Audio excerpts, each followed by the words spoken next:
And a vision of success at so many levels. The level of your champion, what will be different in their role. I remember my first enterprise selling role, I would spend one conversation almost in every buying cycle just with my champion, sometimes with some additional folks with additional influence, understanding what will be different in their day-to-day and what will be different in their career trajectory. And asking them to tell me that story. And that's a story I can tell back again to them when things get really hard. You had mentioned this was a core initiative on the road to director of mobile. Tell me, what do we have to do to unstick it? Because I am now not aligned with my stories of, well, here's a story of how no, your story, your goal, your vision for success. I love that, Andy. I love it. Hi, friends. Welcome to the Sales Enablement Podcast. I'm your host, Andy Paul. Now, that was Mercy Lee Bell. Mercy is the Revenue Enablement Manager at Webflow. And in our conversation, in this episode, Mercy and I are talking about product-led growth as a sales strategy and some of the shortcomings in how that strategy is implemented that can create poor buying experiences for buyers. And in the process, lead to the types of salesy interactions seen in more conventional sales models. We dive into how the challenges are different for a PLG organization versus a more traditional SaaS sales organization. We dive into what this new enablement strategies are required in a product-led growth environment. We also talk about why some companies are struggling to make available the tangible, useful data that gives salespeople what they need to really offer value to the customer and help drive adoption. So we get into all of this and much, much more, but before we get to Mercy, I want to remind you to subscribe to this podcast on iTunes, Spotify, or wherever you listen to podcasts. So thank you for that. Let's jump into it. Mercy, welcome back to the show. Thanks, Andy. Good to be here. It's great to see you again. It's been a while. So tell folks about you and what you do. Sure. I'm Mercy Bell. I'm a sales enablement manager at Webflow, a visual development software platform. I can say sales enablement coming from a rev ops lens. We really take an operational approach to the support of sales managers, AEs, SDRs, BDRs, the whole kit and caboodle. Kit and caboodle. I tend to think of Webflow as web development. You said visual development environment, but is it primarily for developing websites or is other applications? Absolutely. As well? Yeah. Absolutely. And I think it's something we're going to hit on, which is how we position. Typically we're seeing more and more for software companies. Originally I would have called Webflow web design software. Right. But when you think about carving out a niche and a space and a new way of thinking about doing something like web design, the term that we chose was visual development platform. And websites happen to be how we do that today. Yeah. And tell us what Webflow does differently for people who aren't familiar with it. I just have to admit, I only learned about Webflow about a year ago. Because we were looking at, we're going to do for our own website. Yeah, well, that's how I found Webflow myself. I was building a website for a different business and I had really, really limited coding experience, but I had high expectations for the design, the aesthetic, and I didn't want a lot of engineering resources to deplete my budget. Right. So you can imagine that's a situation held by individuals, by many companies, large corporations. And what Webflow does is it abstracts some of that complexity, meaning it makes it a little bit easier, right, to build really sophisticated and powerful websites. And in doing so, what you do is you get a visual canvas. So you develop on the web, but you develop in a way that actually allows non-technical stakeholders to be able to design and create things much quicker. So when I experienced that for myself, I started getting really interested in maybe joining the company.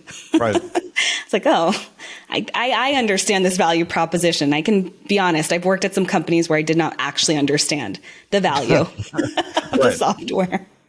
Wasn't as intuitively obvious. Yeah. Yeah. Yeah. No, you can do some cool stuff with it. So today we're going to talk about some challenges and around sort of product-led growth strategies and so on. And so you put, is Webflow a PLG company itself? Yeah, I put Webflow in the PLG category. I mean, I want to share sort of from two lenses. I mean, I actually, I am an employee of Webflow, but I'm certainly not speaking on behalf of Webflow. I'm speaking as someone who's worked inside of some of the larger product-led growth companies, whether as an advisor or consultant or as an enablement professional, like in seat, like I am now. And I think product-led growth is such a hot term, and we all love acronyms. But I really wanted to, connect with you, Andy, on this subject of what it means to be an authentic, high integrity, and successful seller at a PLG company. At a PLG company, yeah. Exactly. Let's start at the beginning for many companies, many people. Sorry, it's easy for me to talk.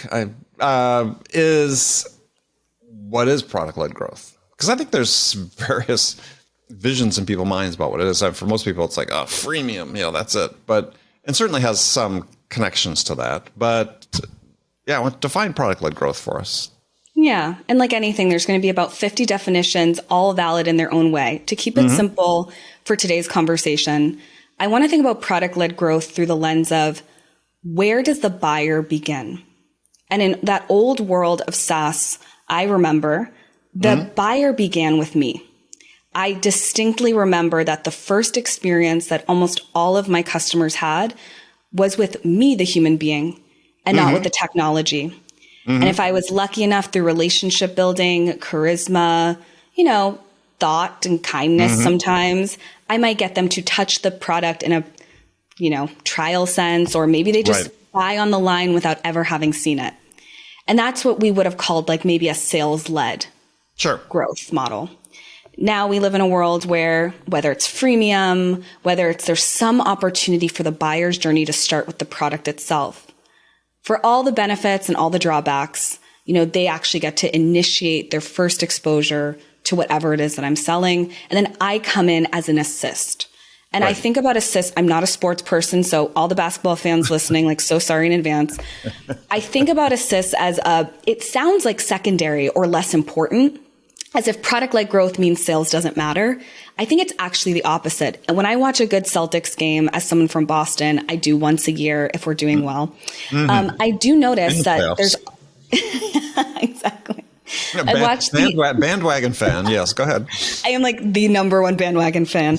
But I will say, I get excited, not just in the moment when the basket goes in, but the moment you see that perfect pass, the person who assists, the person who really goes in that final moment and creates the opportunity for the slam dunk.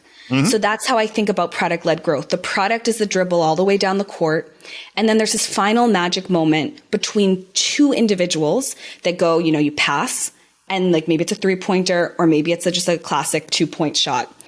That is where sales comes in. It's not last mile per se. We can introduce folks to the product, but we have a role that is cooperative and assisting to the product itself. And that is just a whole new world that is I would say still less than a decade old, that we have all of this, right? Second half of the game, second part of the court where we really get to shine and really support buyers. Yeah. I mean, I think I look at it, along those lines, as well as, the difference is that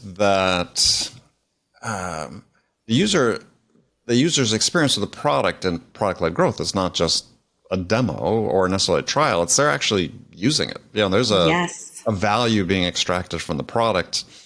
And that's sort of the premise you go into, is that, we're able to create the short time to value proposition, or a proposition that's short time to value for the end user, and it's being driven by the end user as opposed to being driven by a manager or some sort of corporate initiative. Absolutely. Yeah, it's a scary prospect for folks who sold in another world, but it's a huge opportunity too. And I think that's what I from a sales enablement lens is where I'm really trying to focus today. Yeah. Well, and I think that it's funny. There's analogs to it, connections to it, and even in the pre-SaaS world and even from a hardware perspective, things I sold ages ago, big communications networks, where we took that sort of guerrilla approach, we call guerrilla marketing approach or guerrilla sales approach to a large enterprise. We would try to find the smallest possible unit we could find that could could buy that wasn't part of corporate, right? Some big initiative, and get them using the products, right? And then they could then become your evangelists to a large degree within the organization. And you grow from the bottom up. Absolutely. Yeah. Well, so what are some of the specific challenges that face product-led growth companies, PLG companies, especially in this environment where sort of, uncertain economic times? Absolutely. So PLG's got a whole lot more interesting with some of these macroeconomic conditions. So for anyone listening, maybe in the far future, first of all, I hope the planet's still here. And we happen to be on Friday, August 19th of 2022, which is a moment of are we or aren't we? Are we in a recession or aren't we? Are we heading to doomsday or aren't we? And this level of instability or uncertainty is in every buyer's mind. So when we have these macro conditions, we create new micro or mental conditions for the buyer. And that's who we're here to, in a perfect world, support on their buying journey. In PLG, they've already been touching the product potentially, right? And so there's a new way to think about how do we sell well. And Andy, through the lens of your book, I was really thinking about what does it mean to sell in? Which I have you as really putting as the opposite of selling out, which means how do we not get insincere, inconsiderate? How do we not take on these tactics that we've been told work, whether they're fear-based or honestly, like manipulative? Yeah, I mean, I would say, we talk about sales-led growth and versus product-led growth is instead of being sort of salesy-led selling is, more buyer-led selling. Yeah. So doing that in a moment when we know our prospects might be more reticent to buy, more hesitant to learn about new tools or technologies, the word upgrade or moving on to a more expensive plan, quote unquote expensive, all of this, we feel like there's just these new hurdles. And so let's add one more layer of complexity of why this moment might be hard for PLG salespeople. When you have a SaaS product that's considered PLG, whether it's a freemium model or it's just like there's some level of access to the product, oftentimes one of your core buyers is other SaaS companies. This is not true across the board, but if you think about an Airtable or you think about some of those like really early hot rocket ship companies and Outreach, they started with selling to modern SaaS like themselves. Yeah, selling to tech companies, yes. Exactly. So when we think about, where pipeline's been created historically, it's with these companies that are now experiencing in this macroeconomic condition far more disruption. Look at the layoffs.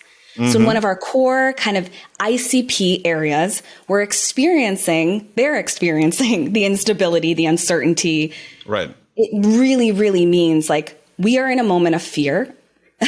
Our selling behaviors will have to change to meet the new mental models of our prospects, many of whom are being hit hard in this moment. And what do we do when things get uncertain? What do we do when we get afraid or self-centered? I know I do. How do we stop trying to win at all costs? Because winning for me, if I'm an AE, is safety, right? If I win a deal, I get to keep my job, my income, my security. So I want to talk about how we protect against, particularly for sales leaders, how we protect against some of the bad behaviors that crop up in moments like this.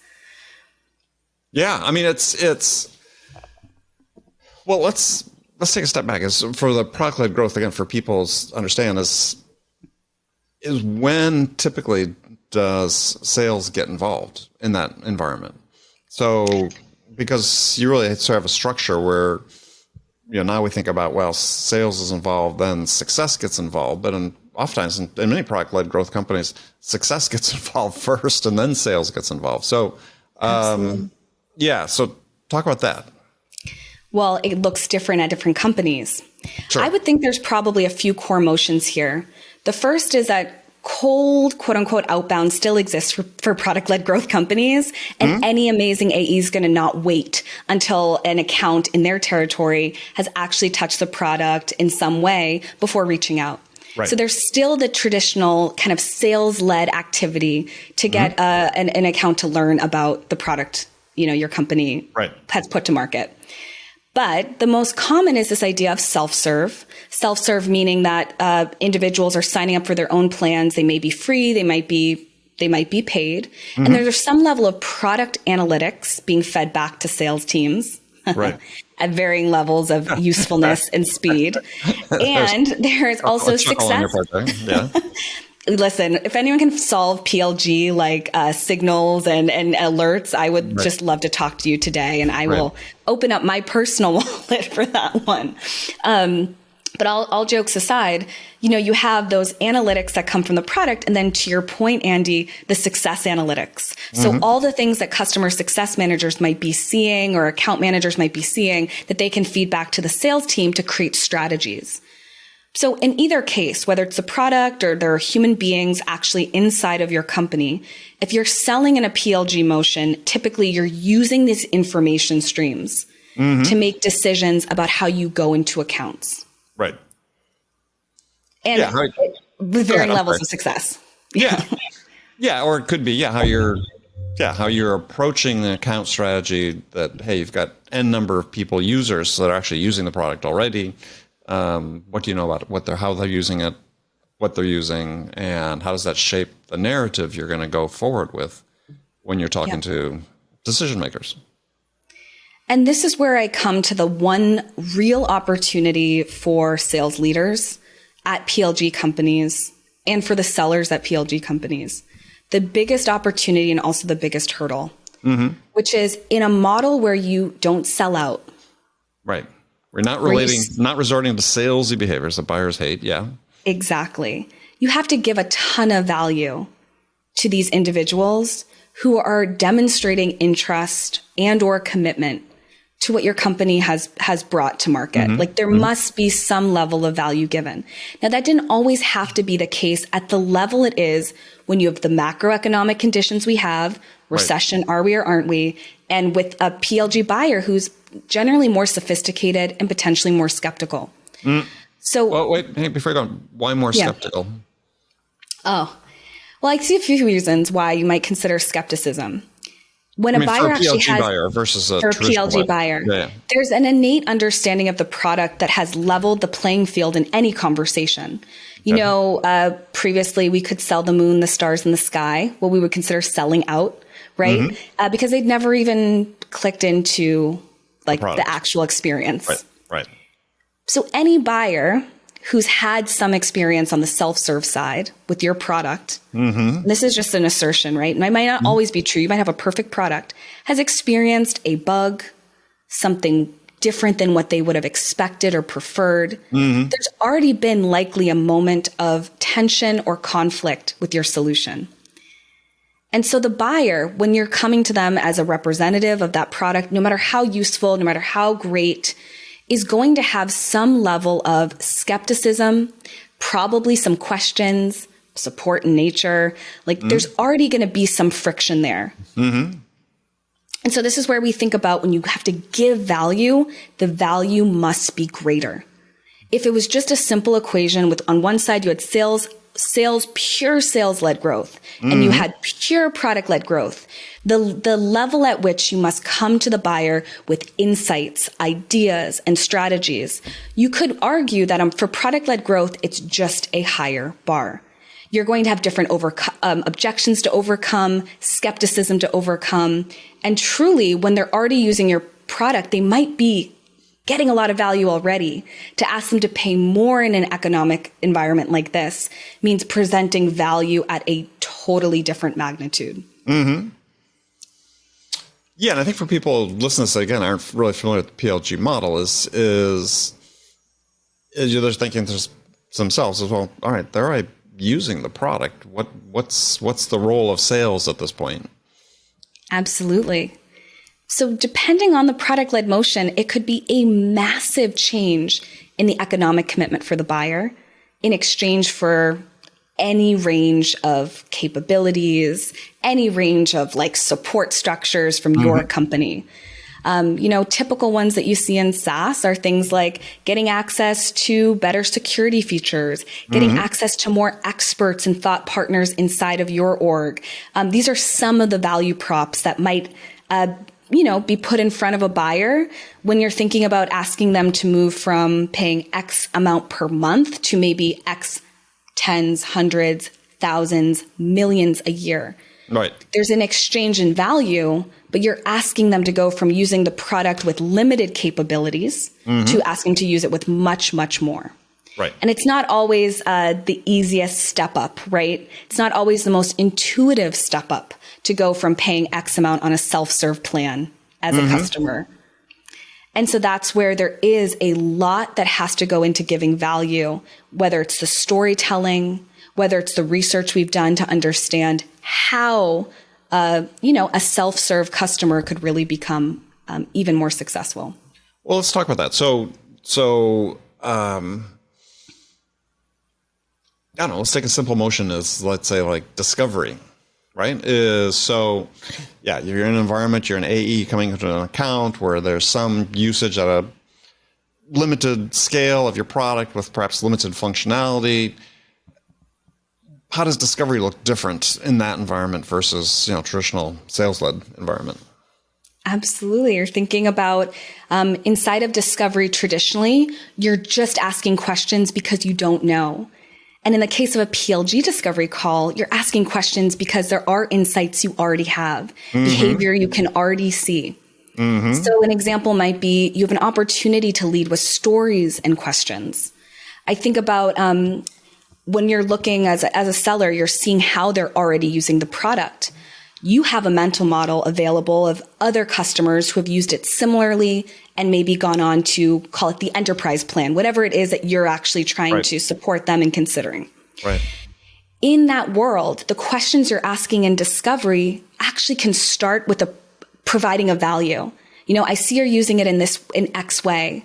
Our customer Y, right, did X, Y, and Z just in the same way and then came up against this challenge. Is that something that your team's faced or is facing? You're creating an opportunity to guide them with the discovery question, not get them to buy, not make them see it your way, but you're at least acknowledging, what the heck they're doing in the product. You're acknowledging that there's customers who have been there. You're creating an empathetic link. And you're also kind of acknowledging and asking them about the challenges they might face based on what you know. I mean, these are like basic principles for how you build trust. I want you as a human being to treat me like a human being. I want you to tell me, that you understand what I'm doing and maybe even presenting some ideas for what challenges I might be having. Any good date, they act like they understand you, right? Kind of like that in a good discovery call, PLG. In a good discovery, yeah. Well, but I think the advantage you highlighted is in the challenge, I think, for sellers as well, especially if sellers have a tendency to be a little robotic and scripted, is you're looking at a customer, again, that's getting some experience with your product. They've got some usage data that you're seeing. It's going to change the questions you ask, and they have to become very targeted to that specific buyer. Right? Because they have an experience. It's not like you're saying, well, hey, at this stage, people are looking at our product, typically do X, Y, Z, right? It's like, oh, no. They're doing, ABC or whatever. And your questions have to reflect the experience they're having. And this requires a term I like to use is, synthesis, the ability to synthesize information and shift and tailor your questions specifically to that particular environment that the buyer's in. And I love that you use synthesize because it's not just the usage data. Right. Synthesis means we're bringing in from many different sources. Yep. So what we've seen our most successful sellers do, and the we being like, I've seen this at Webflow, I'll actually call on any past client I've worked with.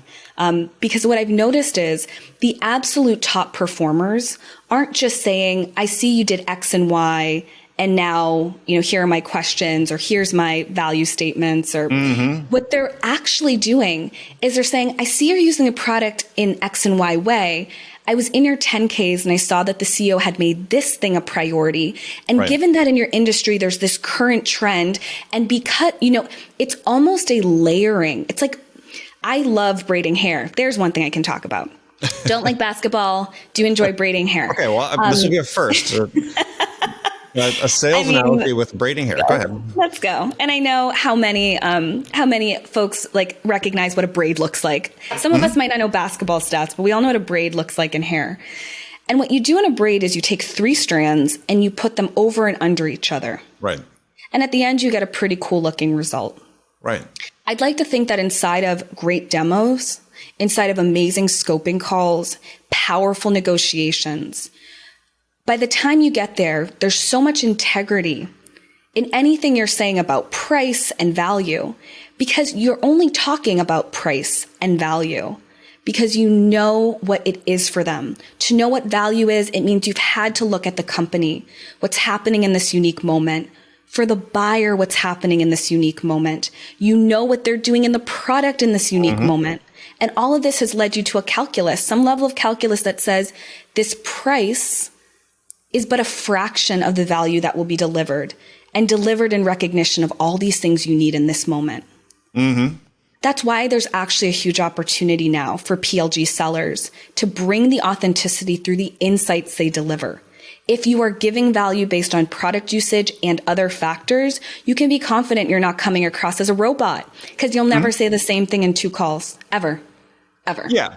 Well, but the challenge is to be able to take that usage data and not only reflect those into questions that are more personal for the buyer and more relevant for the buyer, but also form the narrative of a story that you'll tell, right? To provide context for it. Because I think this is one of the great opportunities for, we talk about storytelling and sales all the time, but my belief is that really the only story the buyer really wants to hear is their own story, right? What's success going to look like for me?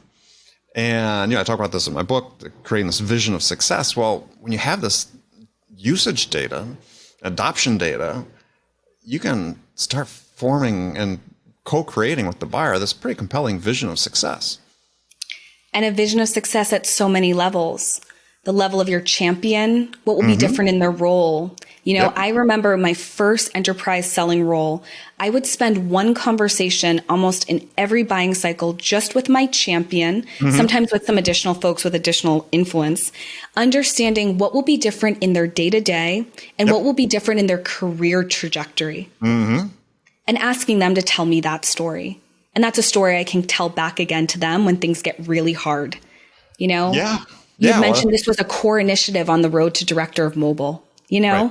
Tell me, what do we have to do to unstick it? Because I am now not aligned with my stories of, well, here's a story of how no, your story, your goal, your vision for success. I love that, Andy. I love it. Yeah. I mean, I'd sort of been doing that intuitively earlier in my career. And then I ran across this quote from John Steinbeck. I think it had been in East of Eden. He had written it. It says, and paraphrasing, he basically said, if a story isn't about the listener, they're not interested. Right? Yeah. People want to hear about the things that are sort of familiar to them. And you look at great novels and movies and the way, people get involved in these stories is they some level of self-identification with the protagonists, with the heroes, the heroines, and so on.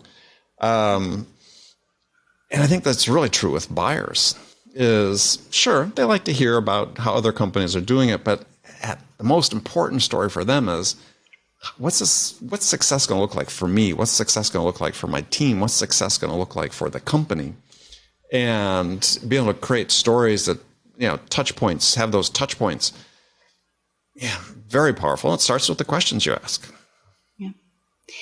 It's so, I was just thinking about how much Gong has changed my understanding of what great PLG sellers often look like in those discovery conversations. And when I mute a great, I'm talking star performer.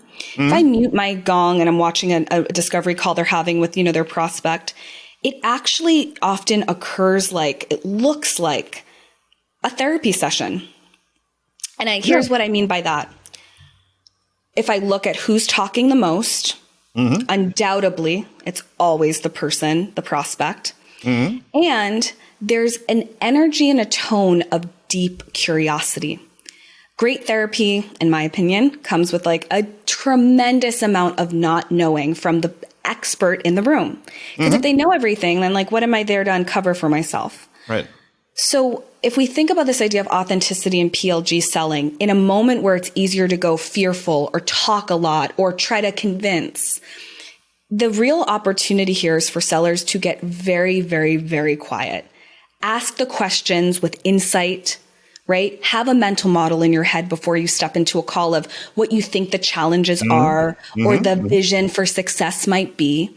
But then asking those questions open-ended when possible to actually figure out what the story is for this particular buyer. And it's easier said than done. I want to just really quickly say everything we've talked about makes sense if you're an enterprise seller at a product-led growth company. If you are in a transactional or SMB motion, this becomes a lot more challenging. How do I invest enough time on the research and the curiosity and being and quiet when I know I'm trying to like get these deals in? I have a monthly quota. I'm exhausted. Right. Yep. So well, just putting that out there, that this is definitely a conversation we're having inside of, I think, accounts where you invest more. Yeah. Well, I don't think it excludes SMB. I mean, I think that and again, I write about this in the book, is, there's certain question types that you ask that serve the function of helping put the buyer into the frame, right? To put themselves into the picture frame. And that's what you're trying to do, regardless of who you're selling to, right? So you want to ask questions in such a way that the buyer has to quantify the impact of making a change or not making a change, but also your questions cause the buyer to think about themselves, I said, as a user, in the picture frame. And if you can do that, I think it's hard to do in transactional because you're sort of moving through, though it can still work. But as from a questioner standpoint, as a sales seller standpoint, you really have to focus on those types of questions that force the buyer to think more deeply, because that's really what they want from sellers, right? I talk about this a lot, it's not the buyers want to talk to salespeople, they need to talk to salespeople. Because salespeople are going to ask them questions they don't think to ask themselves or don't know to be able to ask themselves to help them think more deeply and broadly about the challenges they face and the outcomes they can achieve. Absolutely. So, did want to touch on storytelling, because we just, we've been talking a little bit about, but how there's always one question that I think about it, because I don't think I have a great answer for it. And I tried to provide a pretty simple solution in my book, but in your perspective, how do you enable sellers to become better storytellers? And I think it's particularly, ideal talking about this from the PLG standpoint, because they actually have data from which to create a very relevant, specific story to that buyer. Oh, it's a good question. I think, wow, there's so many ways to encourage better storytelling. Storytelling is a skill. And it's a skill that's probably broken down into many, many micro skills, from active listening, there's so much that goes into supporting someone, but it's also the natural human tendency is to tell stories and to ask for stories. Mm-hmm. So I'm gonna go probably and answer your question in a very narrow way. Sure. And I want to make it really tactical, because I think that storytelling thing is a big, how does one tell a narrative? Like, no, let's get specific. Yep. If I could go and teach one thing to every single seller at every single product-led growth company, it would be this. It would be around creating POVs. And that's, point of views, a perspective document. I don't care what it finally looks like. It could be in Google Doc. It could be living in Slack. It's not where. But what it is that people do not freely give up stories about themselves, what moves their company and moves them, right? We don't freely just give it up. Right. And what I have found is when we talk about giving value before extracting value, it actually means it's best to offer a story first, not a customer story pre-built, regurgitated, but the story you've imagined for them. For the buyer. Based on what you know. Yeah. And that creates an opening, a level of trust, a level of reciprocity where they might feel you've taken this time to think about what their story might be. then they might return it to you, right? The actual story, because we never have it all right. Oh, yeah, I see why you thought maybe this is why, we would think enterprise makes a lot of sense for us. Here's actually what's going on here, though. There's an opportunity to swap or share. Storytelling cannot be one directional. And here's what a point of view document does. A POV or point of view is a muscle building activity for any AE, any SDR or BDR, whoever's really running these account strategy and research processes. It's a process by which you synthesize anything from the product usage data. What does it tell you about where their pain is or where impact could be? You do the same thing over in the world of news and what you can discover from places like LinkedIn, Google News, 10Ks, etc. Right. And then what you do is, I like to call it the psychological analysis, which is really hard. The best sellers in the world can actually take separately from what they see in the news, what they see in the product, and what they see in the person or people who are in that call. The psychology of the prospect. Wow, I noticed this person has been talking a lot about innovation in their field. They've been talking about it on LinkedIn for 4 months straight. And they're new to this role. And it's their first C-suite position. I know the story that I want to bring to them as a potential story of their success is going to somehow dovetail around innovation and making a mark for yourself in the first 6 months in an executive role.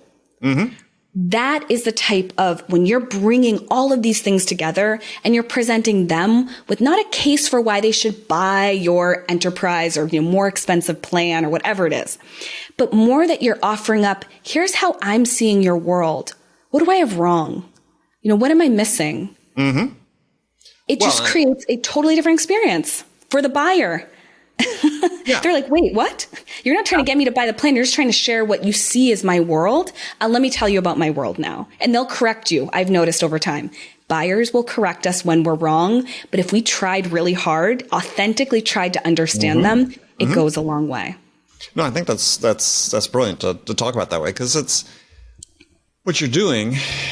And again, not to pump my book, but I talk about this in the book as well, is you're being vulnerable as a seller and as a human being in that moment. When you put yourself out there to say, here's what I think based on what I know, my friend Charlie Green, who writes about, one of the great leaders about trust building, talks about this as, you're bringing a risky gift, meaning you're putting yourself on the line as a seller, and you're taking a risk to say, this is what I think about what you think, right? And the risk is that you may be wrong and that they may somehow take it badly. But I think if done authentically, as you talked about here, with this point of view that you've researched, it's not rote, it's not something the same one you peel off for every customer or every opportunity. It's something you did specifically for them. More often than not, the response will be very positive. As you said, it's like, well, that's not quite right, but you're along the right lines. Here's what we really think, or this is, we changed this and this. Suddenly you start co-creating this vision of success. Absolutely.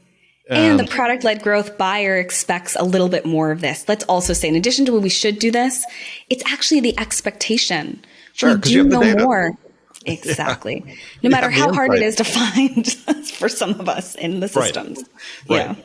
Yeah, I'm sure it's not perfect in terms of making that data accessible to sellers, but even if you have one or two data points, it's better than having none, right? And you don't extrapolate too much off limited data, but it is this idea that, and I think it's a great way for sellers to think about it in this environment, is if you're having a meeting with stakeholders in a PLG environment, you have this data, is go in with this story, create this premise, this point of view, and because a critical element to their ultimate decision is there alignment around what success is going to look like.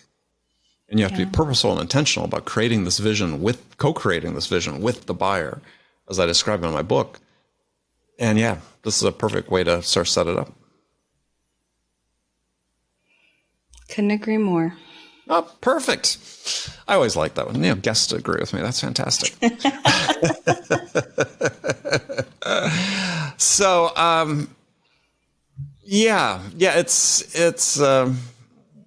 we're living in interesting times. There's an old proverb, I know about that.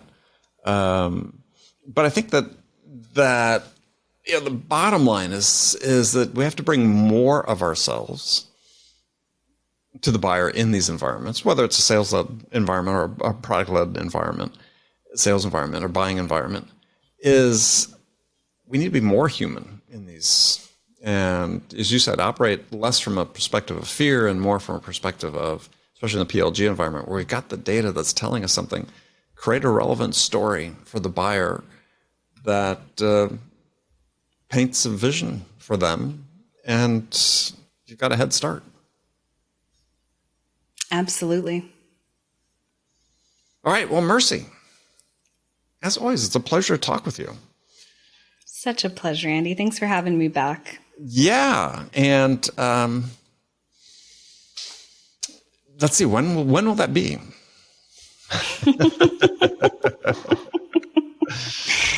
Oh, yeah. I don't know.